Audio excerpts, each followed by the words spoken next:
새벽 5시 안산공단의 하늘은 아직 어둡습니다. 박은영은 낡은 이불을 걷어차고 일어났습니다. 손끝이 시렸습니다. 작은 원룸의 보일러는 고장난 지 2달이 넘었지만 수리비를 아껴야 했습니다. 아들 준호의 학원비 납부일이 코앞이었으니까요. 은영은 부엌 구석에 놓인 낡은 가스레인지에 불을 켰습니다. 파란 불꽃이 어둠 속에서 작게 떨렸습니다. 밥을 짓는 동안 그녀는 도시락통 2개를 꺼냈습니다. 하나는 자신의 점심, 하나는 준호의 저녁이었습니다. 시금치 나물과 계란말이, 그리고 어제 저녁에 남긴 멸치볶음을 작은 칸에 정성스럽게 담았습니다. 엄마, 학교 가요. 6시 반 준호가 교복을 입고 나왔습니다. 16살 고등학생이었습니다. 키가 훌쩍 커서 이제 은영의 어깨를 넘었습니다. 준호는 어머니의 얼굴을 보지 않고 도시락을 받아들었습니다. 점심은? 학교에서 먹어요. 은영은 작게 웃으며 고개를 끄덕였습니다. 그럼 이건 학원 끝나고 저녁으로 먹어. 준호는 대답 없이 가방을 메고 현관문을 열었습니다. 문이 닫히는 소리가 좁은 방 안을 울렸습니다. 은영은 그 소리를 듣고 나서야 숨을 내쉬었습니다. 가슴 한쪽이 텅 빈 것 같았지만 그녀는 그 감정을 애써 밀어냈습니다. 은영이 처음 안산에 온 것은 19살 봄이었습니다. 임신 3달째였습니다. 남편이라 부르기도 민망한 남자는 애는 내 선택이잖아라는 말 한마디를 남기고 사라졌습니다. 친정은 멀었습니다. 아버지는 내가 벌인 일은 내가 책임져라고 했고 어머니는 눈물만 흘렸습니다. 그래서 은영은 혼자 버스에 올랐습니다. 손에 든 것은 낡은 보스턴백 하나뿐이었습니다. 공단 입구의 여인숙에서 일주일을 묵으며 구인 광고를 찾아다녔습니다. 봉제 공장, 식당, 청소용역 어디든 받아주는 곳이면 다행이었습니다. 결국 그녀는 한 봉제 공장에서 일을 시작했습니다. 재봉틀 앞에 앉아 천을 밀어넣고 페달을 밟고 실밥을 정리하는 일이었습니다. 하루 12시간, 때로는 15시간씩 일했습니다. 손가락 끝에는 바늘 자국이 생겼고 허리는 굳었습니다. 하지만 그녀는 멈추지 않았습니다. 뱃속의 아이가 발로 차올 때마다 다짐했습니다. 이 아이만큼은 가난하게 키우지 않을 거야. 준호는 순하게 자랐습니다. 울지 않았고 떼쓰지 않았고 엄마가 집에 없어도 혼자서 잘 기다렸습니다. 동네 사람들은 저렇게 착한 아이가 어디 있냐며 칭찬했습니다. 은영은 그 말을 들을 때마다 가슴이 뿌듯했습니다. 하지만 준호가 중학생이 되면서 무언가 달라지기 시작했습니다. 그는 말수가 줄었습니다. 친구를 집에 데려오지 않았습니다. 학교에서 무슨 일이 있었는지 묻는 은영에게 괜찮아요 라고만 대답했습니다. 표정은 늘 무덤덤했고 눈빛은 차가웠습니다. 어느 날 은영은 준호의 방에서 일기장을 발견했습니다. 우연히 펼쳐본 한 페이지에는 이렇게 적혀 있었습니다. 엄마는 나를 사랑하는 게 아니라 나한테 기대는 거다. 나는 엄마의 도구일 뿐이다. 은영은 그 글을 읽고 손이 떨렸습니다. 가슴이 무너지는 것 같았습니다. 하지만 그녀는 일기장을 제자리에 놓고 아무 말도 하지 않았습니다. 어떻게 물어야 할지 몰랐습니다. 혹시 자신이 잘못 이해한 건 아닐까? 아이는 그저 사춘기일 뿐이라고 스스로를 다독였습니다. 시간이 흘렀습니다. 은영은 40살을 넘기면서 몸이 자주 아팠습니다.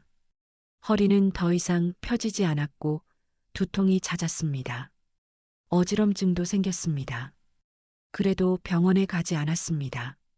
시간도 없었고 돈도 아까웠습니다. 어느 봄날 저녁 은영은 공장에서 퇴근하던 길에 쓰러졌습니다. 버스 정류장 앞이었습니다. 누군가 구급차를 불렀고 그녀는 정신을 잃은 채 병원으로 실려갔습니다. 뇌졸중이었습니다. 왼쪽 팔과 다리가 마비됐습니다. 입술 한쪽이 축 처졌고 말이 어눌해졌습니다. 의사는 빨리 왔으면 막을 수 있었다고 말했지만 이미 늦었습니다. 은영이 병원 침대에 누워 천장을 바라볼 때 준호가 문을 열고 들어왔습니다. 그의 얼굴은 창백했습니다. 하지만 눈빛은 이상하게 차분했습니다. 엄마, 이제 내가 돌볼게요. 그 말이 따뜻하게 들렸습니다. 은영은 눈물을 흘렸습니다. 그녀는 몰랐습니다. 그 순간부터 자신의 삶이 천천히 그리고 철저하게 무너지기 시작할 거라는 것을. 퇴원 후 준호는 모든 것을 관리하기 시작했습니다.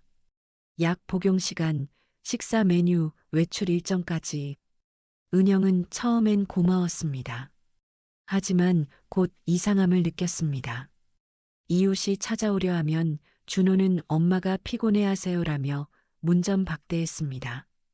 친구가 전화를 걸면 지금은 곤란해요라며 끊어버렸습니다. 은영은 묻고 싶었습니다. 하지만 준호는 언제나 먼저 말했습니다.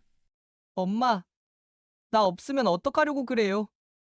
그 목소리는 부드러웠지만 어딘가 차갑게 가라앉아 있었습니다. 은영은 대답하지 못했습니다. 그저 고개를 끄덕이고 다시 창밖을 바라볼 뿐이었습니다. 밤이 깊어지고 방 안은 고요했습니다. 은영은 천장에 금간 페인트를 바라보며 생각했습니다. 이 삶이 정말 자신이 원하던 것이었는지, 아들을 위해 모든 걸 바쳤는데 왜 이렇게 숨이 막히는지 그녀는 알지 못했습니다. 이 질문의 답을 찾기까지 그녀에게 남은 시간이 얼마 되지 않았다는 것을.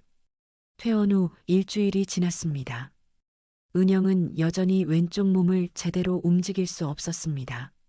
화장실에 가는 것도 옷을 갈아입는 것도 혼자서는 불가능했습니다. 준호는 매일 아침 학교에 가기 전 어머니를 씻기고 약을 먹이고 아침을 차려주었습니다. 엄마, 오늘은 미역국이에요. 천천히 드세요. 준호는 숟가락으로 국을 떠서 은영의 입에 가져다 댔습니다. 은영은 고개를 약간 들어 국을 받아 먹었습니다. 뜨거웠지만 참았습니다. 준호의 표정이 무표정했기 때문입니다. 칭찬을 기대하는 것 같기도 했고 짐을 지고 있는 것 같기도 했습니다. 고마워, 준호야. 당연한 거예요. 준호는 짧게 대답하고 그릇을 들고 일어났습니다. 설거지를 하는 소리가 부엌에서 들렸습니다. 은영은 창밖을 바라봤습니다. 봄볕이 따스했지만 방 안은 어두웠습니다. 커튼이 늘 쳐져 있었기 때문입니다. 처음엔 감사했습니다. 은영은 아들이 이렇게까지 자신을 돌봐줄 거라고 생각하지 못했습니다. 하지만 시간이 지나면서 이상함이 느껴졌습니다. 어느 날 오후 이웃집 김미자 씨가 문을 두드렸습니다. 은영 씨 계세요? 미역 좀 나눠드리려고요. 은영은 반가웠습니다. 미자 씨는 오래전부터 같은 아파트에 살던 이웃이었습니다. 가끔 반찬을 나눠주고 안부를 묻던 사람이었습니다. 은영은 대답하려고 입을 열었습니다. 미자 씨, 그런데 현관문이 벌컥 열리더니 준호가 나타났습니다. 그는 학교에 있어야 할 시간이었는데 일찍 돌아온 모양이었습니다. 죄송한데 저희 엄마 지금 상태가 안 좋아서요. 준호의 목소리는 공손했지만 단호했습니다. 미자 씨는 당황한 표정으로 문틈 사이를 들여다봤습니다. 아니, 잠깐만이라도. 다음에 연락드릴게요. 준호는 문을 닫았습니다. 미자 씨의 말을 자르듯이 펑 문소리가 울렸습니다. 은영은 침대에 누운 채 숨을 죽였습니다. 가슴이 답답했습니다. 준호야. 미자 씨는 괜찮은데. 엄마, 사람 만나면 피곤해지잖아요. 준호는 냉장고에서 물을 꺼내며 말했습니다. 목소리에는 짜증이 섞여 있었습니다. 그리고 아무나 집에 들이면 엄마 상태 소문나요. 그럼 복지관에서 사람 나올 수도 있어요. 그럼 우리 헤어져야 할 수도 있고. 은영은 더 이상 말하지 못했습니다. 준호의 말이 틀린 것 같지는 않았습니다. 하지만 뭔가 이상했습니다.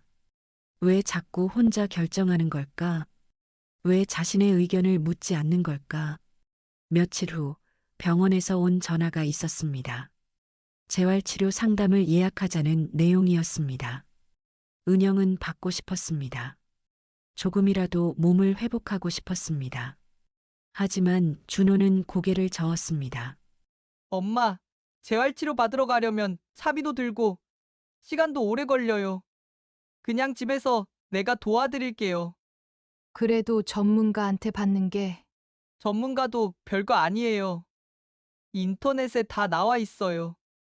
준호는 노트북을 열어 몇 개의 기사를 보여줬습니다. 재활운동법, 식이요법, 약물 관리에 관한 내용이었습니다. 은영은 글자를 읽으려 했지만 눈이 침침했습니다. 준호는 화면을 빠르게 스크롤하며 설명했습니다. 이렇게 하면 돼요. 나도 할 수 있어요. 은영은 대답 대신 고개를 끄덕였습니다. 준호는 만족한 듯 노트북을 덮었습니다. 그리고 방으로 들어가 문을 닫았습니다. 은영은 혼자 남았습니다. 창밖에서는 아이들이 뛰어노는 소리가 들렸습니다.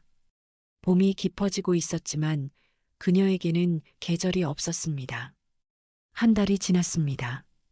은영의 상태는 나아지지 않았습니다. 오히려 몸이 더 굳어지는 것 같았습니다. 왼쪽 팔은 거의 움직이지 않았고 다리는 저리고 아팠습니다. 밤이면 쥐가 났습니다. 비명을 지르고 싶었지만 참았습니다.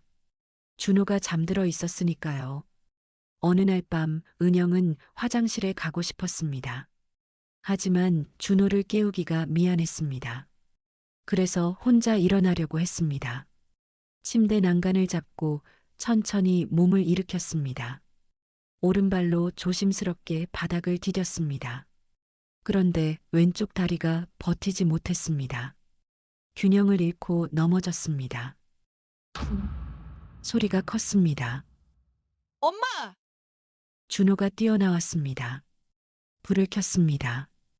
은영은 바닥에 쓰러져 있었습니다. 어깨가 아팠습니다.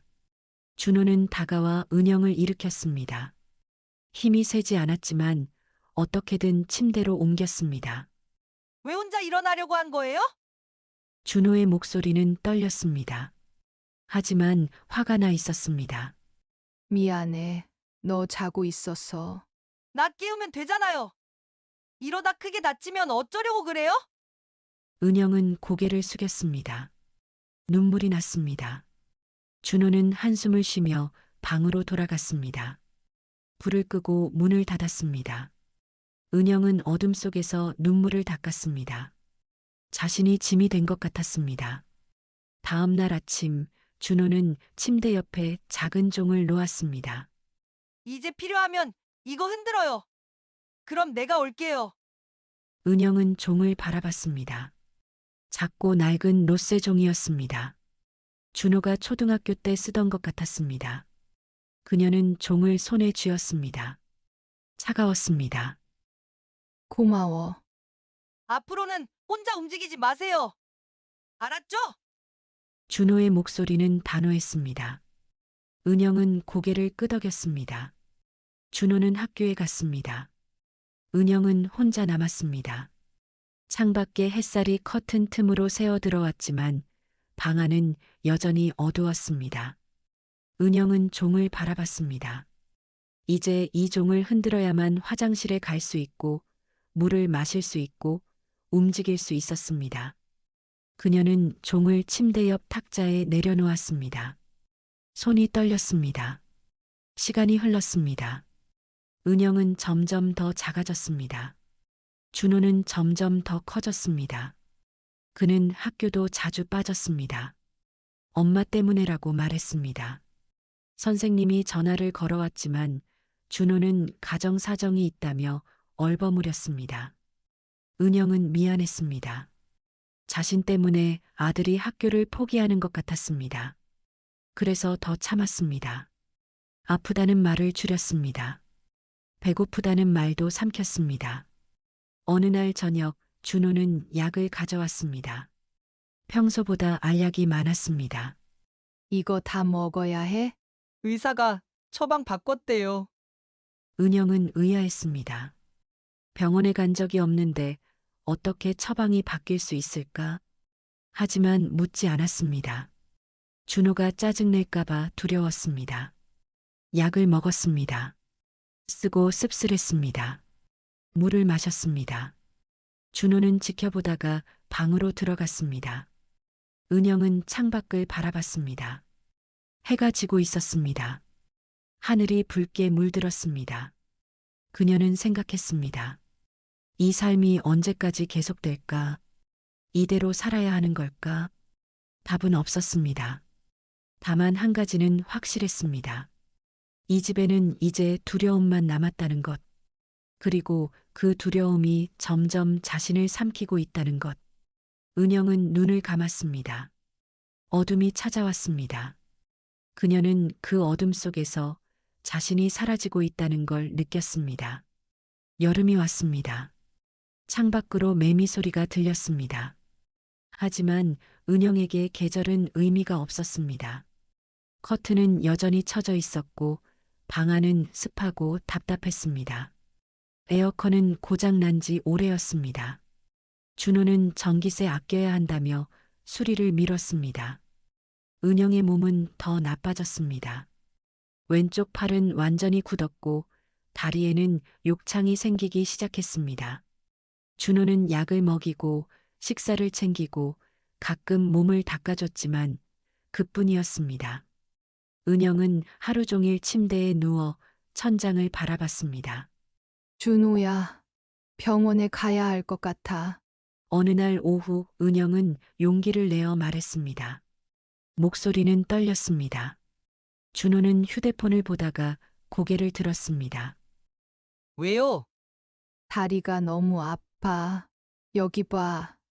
이렇게 부었어. 은영은 이불을 걷어 다리를 보여줬습니다.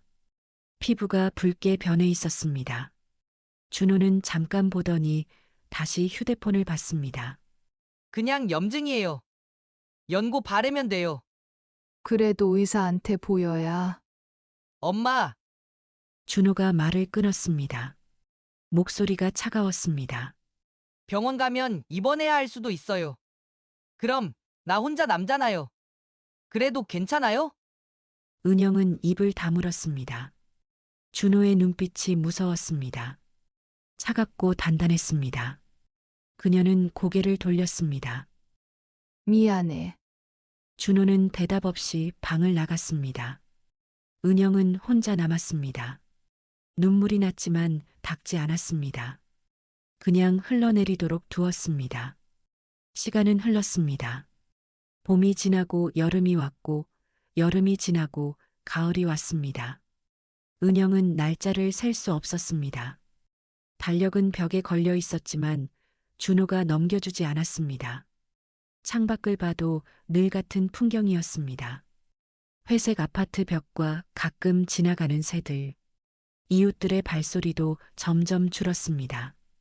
김미자 씨는 더 이상 문을 두드리지 않았습니다. 복지관에서 온 전화도 끊겼습니다. 준호가 이사 갔다고 말했다는 소문이 돌았습니다. 은영은 서서히 투명해지고 있었습니다. 세상에서 지워지고 있었습니다. 그리고 그녀 자신도 그걸 받아들이기 시작했습니다. 어느 겨울밤이었습니다. 은영은 화장실에 가고 싶었습니다. 종을 흔들었습니다. 딸랑딸랑. 소리가 작았습니다. 준호는 오지 않았습니다. 다시 흔들었습니다. 여전히 아무 소리도 들리지 않았습니다. 은영은 참았습니다. 10분, 20분, 30분. 더 이상 참을 수 없었습니다. 혼자 일어나려고 했습니다. 침대 난간을 잡고 몸을 일으켰습니다. 오른발을 바닥에 디뎠습니다. 왼발도 조심스럽게 내렸습니다. 한 걸음, 두 걸음. 그런데 세 번째 걸음에서 균형을 잃었습니다. 넘어졌습니다. 쿵. 바닥에 부딪혔습니다. 어깨가 아팠습니다. 허리가 찢어지는 것 같았습니다. 비명을 질렀습니다. 준호야! 준호야! 아무도 오지 않았습니다. 은영은 바닥에 쓰러진 채 울었습니다. 춥고 아팠습니다. 시간이 얼마나 지났는지 몰랐습니다. 그냥 누워 있었습니다. 다음 날 아침 준호가 들어왔습니다. 은영이 바닥에 쓰러져 있는 걸 보고 깜짝 놀란 표정을 지었습니다. 엄마, 왜 여기 있어요? 종을 흔들었는데 안 와서. 내가 잠든 줄 알았으면 참았어야죠. 준호는 화를 냈습니다. 은영을 억지로 일으켰습니다. 침대로 옮겼습니다. 은영은 아프다는 말을 하지 못했습니다. 준호의 얼굴이 무서워서였습니다. 다시는 혼자 움직이지 마세요. 알았어요? 은영은 고개를 끄덕였습니다. 준호는 방을 나갔습니다. 문을 쾅 닫았습니다. 은영은 이불을 뒤집어 썼습니다. 온몸이 떨렸습니다. 그날 밤 은영은 잠들지 못했습니다. 통증도 있었지만 두려움이 더 컸습니다. 이대로 죽는 건 아닐까? 아무도 모르게 이 방에서 사라지는 건 아닐까? 문득 오래전 일이 떠올랐습니다. 준호가 어렸을 때 그녀는 매일 밤 아들의 이마에 키스를 했습니다. 사랑해라고 속삭였습니다. 준호는 눈을 감고 웃었습니다. 그때는 세상이 따뜻했습니다. 하지만 지금은 아무것도 남지 않았습니다. 사랑도 따뜻함도 희망도. 은영은 천장을 바라봤습니다. 눈물이 흘렀습니다. 누가 좀 도와줬으면. 작은 속삭임이었습니다. 누구도 들을 수 없는 소리였습니다. 그런데 놀라운 일이 일어났습니다. 며칠 후 오후 은영은 또다시 통증에 시달렸습니다. 다리의 욕창이 악화됐습니다. 냄새도 났습니다. 은영은 참을 수 없었습니다. 소리를 질렀습니다. 아파! 아파! 준호는 학교에 간 시간이었습니다. 아무도 없었습니다. 은영은 계속 소리쳤습니다. 울부짖었습니다. 이성을 잃은 것처럼. 그 소리가 창문을 뚫고 나갔습니다. 이웃집 김미자가 들었습니다. 미자는 빨래를 널다가 멈췄습니다. 귀를 기울였습니다. 분명 은영의 목소리였습니다. 미자는 더 이상 참지 않았습니다. 뛰어갔습니다. 은영의 집 문을 두드렸습니다. 은영 씨, 은영 씨. 대답이 없었습니다. 하지만 안에서 울음소리가 들렸습니다. 미자는 망설이지 않았습니다. 휴대폰을 꺼내 112에 전화했습니다. 여기 사람이 다친 것 같아요. 빨리 와주세요. 경찰과 구급대원이 도착했습니다. 문을 열었습니다. 은영은 침대에 누워 있었습니다. 얼굴은 창백했고 몸은 떨렸습니다. 구급대원은 재빨리 상태를 확인했습니다. 욕창이 심각합니다. 바로 병원 가야 합니다. 은영은 들것에 실렸습니다. 밖으로 나갔습니다. 오랜만에 보는 햇살이 눈부셨습니다. 은영은 눈을 가늘게 떴습니다. 하늘이 푸르렀습니다. 구름이 흘러갔습니다. 김미자가 옆에서 손을 잡았습니다. 괜찮아요, 은영 씨. 이제 괜찮을 거예요. 은영은 울었습니다. 이번엔 두려움이 아니라 안도감 때문이었습니다. 구급차가 출발했습니다. 사이렌 소리가 울렸습니다. 은영은 창밖을 바라봤습니다. 세상이 움직이고 있었습니다. 아직 끝나지 않았습니다. 병원에 도착했습니다. 의사가 은영을 진찰했습니다. 욕창, 영양실조, 탈수, 그리고 오래된 골절 흔적도 발견됐습니다. 의사는 심각한 표정으로 물었습니다. 보호자는 어디 계십니까? 간호사가 대답했습니다. 아들이라고 하는데 연락이 안 됩니다. 의사는 고개를 끄덕이고 경찰에게 말했습니다. 이건 방임이나 학대로 보입니다. 조사가 필요합니다. 은영은 그 말을 듣고 가슴이 철렁했습니다. 준호가 잡혀갈까? 그건 원하지 않았습니다. 하지만 동시에 안도감도 들었습니다. 이제 끝날 수 있을까? 이 지옥 같은 시간이? 은영은 눈을 감았습니다. 병실은 조용했습니다. 하지만 그녀의 마음속엔 작은 희망이 싹트고 있었습니다. 아주 작지만 분명한 희망이었습니다. 누군가 자신을 구해줬습니다. 누군가 자신의 소리를 들어줬습니다. 이제 혼자가 아니었습니다. 병원에서 일주일이 지났습니다. 은영은 처음으로 준호 없이 시간을 보냈습니다. 간호사들이 왔다 갔습니다. 의사가 매일 들렀습니다. 밥이 나왔고, 약이 나왔고, 누군가 몸을 닦아줬습니다. 은영은 그게 낯설었습니다. 오늘 기분은 어떠세요? 젊은 간호사가 웃으며 물었습니다. 은영은 대답하지 못했습니다. 어떻게 대답해야 할지 몰랐습니다. 기분이 뭔지도 오래 잊고 살았으니까요. 괜찮아요. 천천히 생각해 보세요. 간호사는 따뜻하게 말하고 나갔습니다. 은영은 창밖을 바라봤습니다. 겨울 하늘이 맑았습니다. 까치가 전깃줄에 앉아 있었습니다. 사흘째 되는 날 경찰이 찾아왔습니다. 중년의 여경이었습니다. 의자를 끌어앉으며 조심스럽게 말했습니다. 박은영 씨, 몇 가지 여쭤봐도 될까요? 은영은 긴장했습니다. 가슴이 두근거렸습니다. 준호는 괜찮나요? 여경은 잠시 침묵했습니다. 그리고 부드럽게 말했습니다. 지금 조사 중입니다. 걱정하지 마세요. 우리는 어머니를 보호하려는 거예요. 은영은 고개를 끄덕였습니다. 여경은 몇 가지를 물었습니다. 언제부터 아팠는지, 준호가 어떻게 돌봤는지, 외부와 연락은 가능했는지. 은영은 천천히 대답했습니다. 목소리가 떨렸습니다. 때로는 울었습니다. 여경은 메모를 했습니다. 그리고 마지막으로 물었습니다. 아들을 용서하실 건가요? 은영은 대답하지 못했습니다. 몰랐습니다. 미워해야 할지, 불쌍히 여겨야 할지. 여경은 더 묻지 않았습니다. 그냥 은영의 손을 잠깐 잡아줬습니다. 천천히 생각하세요.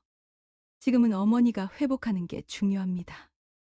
일주일 후, 은영은 재활치료실로 옮겨졌습니다. 밝고 넓은 공간이었습니다.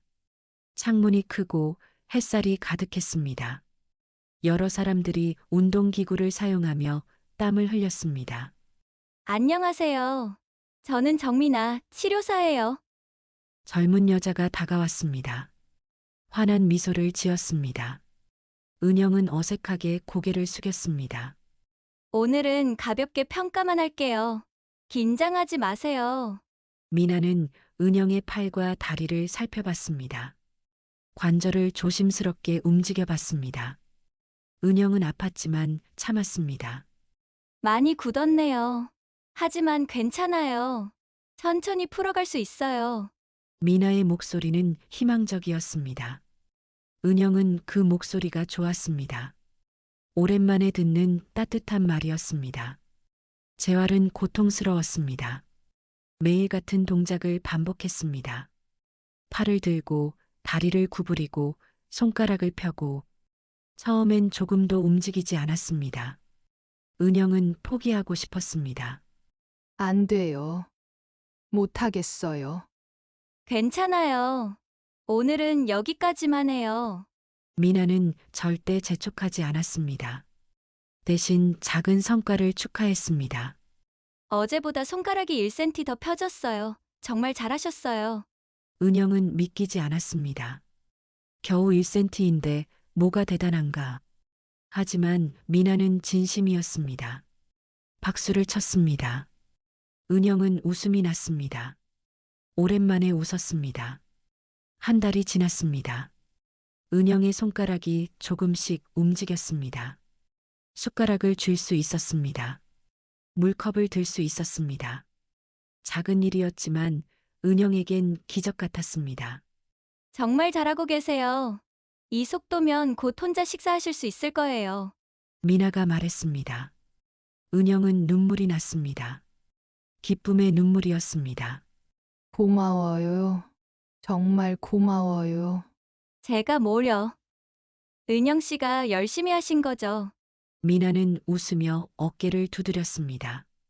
은영은 그 손길이 따뜻했습니다. 오랜만에 느끼는 사람의 온기였습니다. 병원에는 심리치료사도 있었습니다. 정현우 박사였습니다. 차분하고 온화한 사람이었습니다. 은영은 처음엔 말하고 싶지 않았습니다. 무슨 말을 해야 할지 몰랐습니다. 아무 말이나 해도 괜찮아요. 편하게 생각나는 대로요. 현우는 재촉하지 않았습니다. 그냥 앉아 기다렸습니다. 은영은 한참을 침묵했습니다. 그러다 문득 말이 나왔습니다. 제가 잘못한 것 같아요. 어떤 점에서요? 준호를 너무 의지했어요. 내가 병들어서 짐이 됐고, 그래서 준호가 힘들어진 것 같아요. 현우는 고개를 저었습니다. 은영 씨 잘못이 아니에요. 아픈 건 누구의 잘못도 아니에요. 하지만 준호 씨는 선택을 잘못했어요. 도움을 요청할 수도 있었고 외부의 지원을 받을 수도 있었어요. 하지만 그렇게 하지 않았죠. 그건 은영 씨 책임이 아니에요. 은영은 울었습니다. 오래 참았던 눈물이 쏟아졌습니다. 현우는 조용히 기다렸습니다. 은영이 울음을 멈출 때까지 2달이 지났습니다. 은영은 이제 보행기를 잡고 걸을 수 있었습니다. 느리고 불안정했지만 걷는 것만으로도 큰 성취였습니다. 복도를 왕복하는 게 하루의 목표였습니다. 오늘은 3번 왕복했어요. 미나가 환하게 웃었습니다. 은영도 웃었습니다. 땀이 났지만 기분이 좋았습니다. 몸이 다시 살아나는 것 같았습니다. 어느 날 병원 사회복지사가 찾아왔습니다.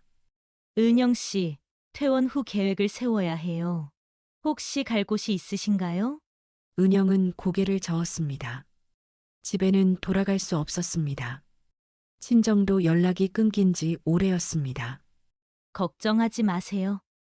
보호시설이나 그룹홈을 알아볼게요. 복지사는 안심시켰습니다. 하지만 은영은 불안했습니다. 또 낯선 곳에 가야 한다는 게 두려웠습니다. 그런데 며칠 후 놀라운 일이 생겼습니다. 먼 사촌 이수정이 찾아왔습니다. 은영보다 5살 어린 여자였습니다. 오래전 명절에 한두 번 본 적이 있었습니다. 언니, 저 수정이에요. 수정은 과일 바구니를 들고 들어왔습니다.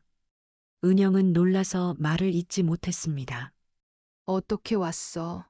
복지사님이 연락했어요. 언니 소식 듣고 놀랐어요.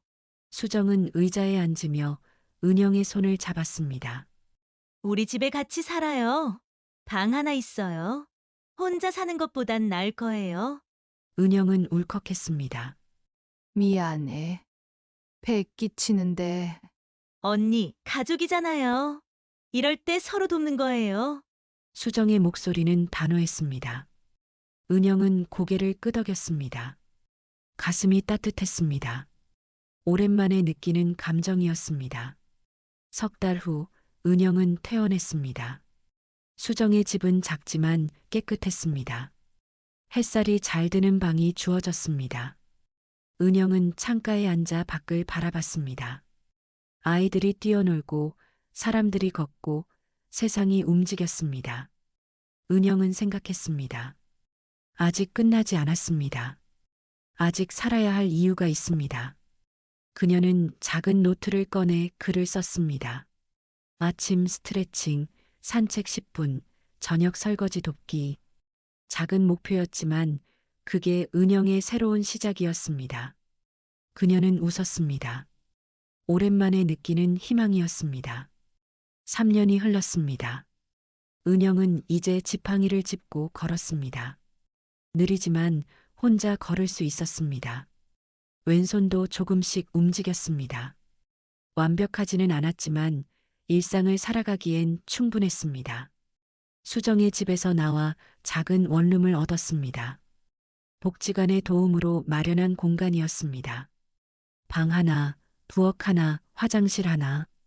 그게 전부였지만 은영에겐 자유였습니다. 창가에는 화분이 놓여 있었습니다. 민트와 바질, 그리고 작은 고추나무였습니다. 은영은 매일 아침 물을 주며 말을 걸었습니다. 오늘도 잘 자랐네. 식물은 대답하지 않았지만 은영은 괜찮았습니다. 그저 살아있다는 게 감사했습니다. 어느 날 은영은 동네 전통시장에 갔습니다. 장을 보다가 한 가게 앞에 멈춰 섰습니다. 약초를 파는 가게였습니다. 할머니 한 분이 앉아 계셨습니다. 이거 쑥인가요? 은영이 물었습니다. 할머니가 고개를 끄덕였습니다. 맞아요. 좋은 쑥이에요. 어릴 때 할머니가 이런 거 캐러 다니셨어요. 저도 따라다녔는데 은영은 문득 옛 기억이 떠올랐습니다. 시골 할머니 손을 잡고 산에 올랐습니다. 쑥, 질경이, 민들레. 할머니는 하나하나 이름을 가르쳐 줬습니다. 이건 배 아플 때 좋고 이건 피부에 좋고 은영은 그때 배운 걸 다 잊고 살았습니다. 그거 아직 기억하세요? 할머니가 신기하다는 듯 물었습니다. 은영은 고개를 끄덕였습니다. 조금은요. 그럼 여기서 일해볼래요? 나 혼자 하기 힘들어서. 은영은 놀랐습니다. 하지만 거절하지 않았습니다. 제가 해도 될까요? 당연하죠. 아는 사람이 하는 게 제일 좋아요. 할머니는 웃었습니다. 은영도 웃었습니다. 그렇게 은영은 약초 가게에서 일을 시작했습니다. 일은 단순했습니다. 약초를 정리하고 손님을 응대하고 포장을 돕는 것. 은영은 천천히 했지만 성실했습니다. 할머니는 만족했습니다. 손놀림이 좋아요. 예전에 뭐 했어요? 오래전에 봉제 공장에서 일했어요. 그래서 그렇구나. 바느질하던 손은 다른 일도 잘해요. 할머니는 따뜻하게 말했습니다. 은영은 가슴이 따뜻해졌습니다. 누군가 자신을 인정해준다는 게 이렇게 좋은 일인지 몰랐습니다. 몇 달 후 할머니가 건강이 나빠져 가게를 그만두기로 했습니다. 은영 씨, 이 가게 맡아줄래요? 네. 저요? 당신이 제일 잘 알잖아요. 나도 안심이고. 은영은 망설였습니다. 하지만 결국 받아들였습니다. 작은 가게였지만 은영에겐 새로운 출발이었습니다. 5년이 더 지났습니다. 은영의 약초 가게는 동네 명소가 됐습니다. 사람들은 감기에 걸리면 은영을 찾았고 소화가 안 되면 은영을 찾았습니다. 은영은 친절하게 설명하고 필요한 약초를 권했습니다. 가게 한쪽에는 작은 테이블이 놓였습니다. 은영은 그곳에서 비슷한 처지의 여성들을 만났습니다. 가정폭력 피해자, 돌봄 학대 생존자, 홀로 사는 노인들. 그들은 차를 마시며 이야기를 나눴습니다. 처음엔 무서웠어요. 나 없으면 안 된다는 말에 속았죠. 한 여성이 말했습니다. 은영은 고개를 끄덕였습니다. 저도 그랬어요. 하지만 이제 알아요. 나 없어도 세상은 돌아가요. 그게 나쁜 게 아니라 당연한 거예요. 여성들은 울기도 하고 웃기도 했습니다. 은영은 그저 들어줬습니다. 때로는 손을 잡아줬습니다. 그게 전부였지만 그들에겐 큰 위로였습니다. 어느 겨울날 예상치 못한 사람이 찾아왔습니다. 준호였습니다. 은영은 가게 정리를 하다가 문을 여는 소리를 들었습니다. 고개를 들었습니다. 준호가 서 있었습니다. 준호는 많이 변해 있었습니다. 머리는 희끗했고 얼굴은 수척했습니다. 지팡이를 짚고 있었습니다. 은영은 말없이 바라봤습니다. 엄마, 준호의 목소리는 떨렸습니다. 은영은 대답하지 않았습니다. 준호는 한 걸음 다가왔습니다. 아파요. 다발성 경화증이래요. 거동이 힘들어요. 은영은 침묵했습니다. 준호는 계속 말했습니다. 돌봐줄 사람이 없어요. 엄마밖에 없어요. 그 말을 들었을 때 은영은 예전 같으면 가슴이 무너졌을 것입니다. 하지만 지금은 아니었습니다. 그녀는 차분하게 말했습니다. 미안하지만 안 돼. 준호는 놀란 표정을 지었습니다. 엄마, 나 아들이잖아요. 아들은 오래전에 죽었어. 은영의 목소리는 단호했습니다. 준호는 울먹이기 시작했습니다. 제발요. 내가 잘못했어요. 용서해줘요. 용서는 내 선택이야. 은영은 고개를 돌렸습니다. 준호는 더 이상 말하지 못했습니다. 그는 천천히 몸을 돌려 가게를 나갔습니다. 문이 닫혔습니다. 은영은 창밖을 바라봤습니다. 준호가 멀어지는 모습이 보였습니다.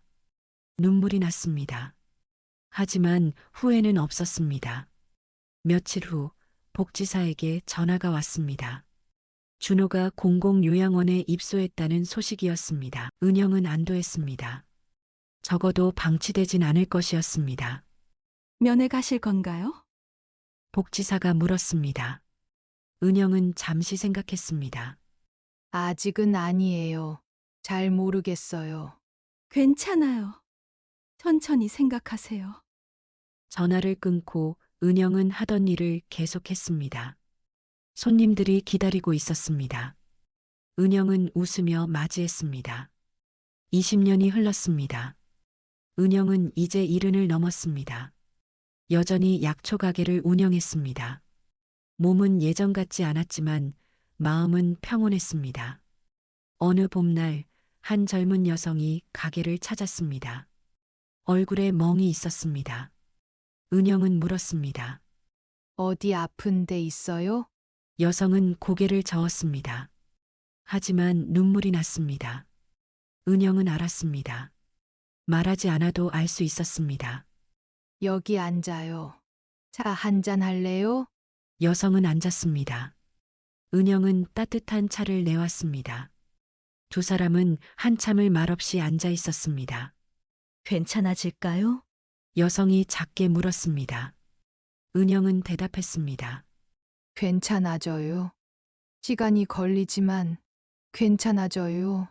여성은 울었습니다. 은영은 그녀의 손을 잡았습니다. 창밖으로 벚꽃이 흩날렸습니다. 봄이 왔습니다.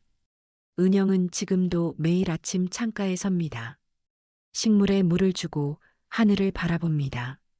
세상은 여전히 어렵고 때로는 아픕니다. 하지만 은영은 알고 있습니다. 돌봄은 사랑일 때만 가치가 있습니다. 폭력을 정당화하는 도구가 되어서는 안 됩니다. 그리고 누구도 누구의 삶을 위해 자신을 지워서는 안 됩니다. 은영은 오늘도 가게 문을 엽니다. 누군가 찾아올 것입니다. 따뜻한 차와 함께 은영은 그들을 기다립니다. 혹시 주변에 도움이 필요한 분이 계신가요? 작은 관심이 누군가의 생명을 구할 수 있습니다. 여러분의 생각을 댓글로 나눠주세요. 구독과 좋아요는 더 많은 이야기를 전하는 힘이 됩니다. 항상 건강하시고 행복하세요. 끝까지 들어주셔서 고맙습니다. 다음 이야기에서 또 뵙겠습니다. 안녕히 계세요.